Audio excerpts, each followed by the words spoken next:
जय श्री राम। भारत माता की जय। वंदे मातरम।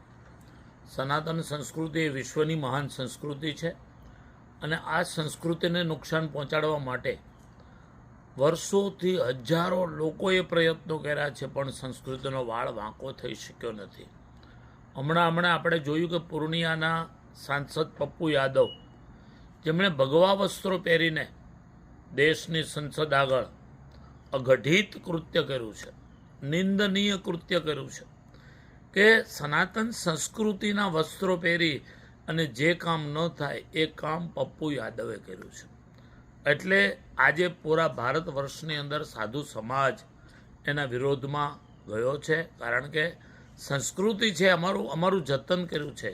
સંસ્કૃતિ છે એ રાષ્ટ્રની ધરોહર છે, અને એને જ્યારે નુકસાન પહોંચાડવા કોઈ પ્રયત્નો કરે ત્યારે સંત સમાજે આગળ આવવું જ જોઈએ.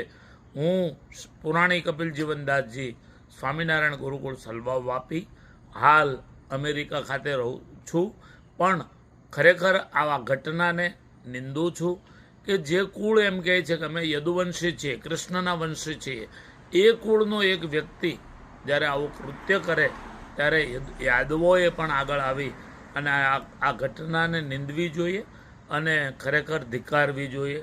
ભગવાન એને સદબુદ્ધિ આપે એ પ્રાર્થના સાથે ભારત માતા કે જય. વંદે માતરમ. જય શ્રી રામ.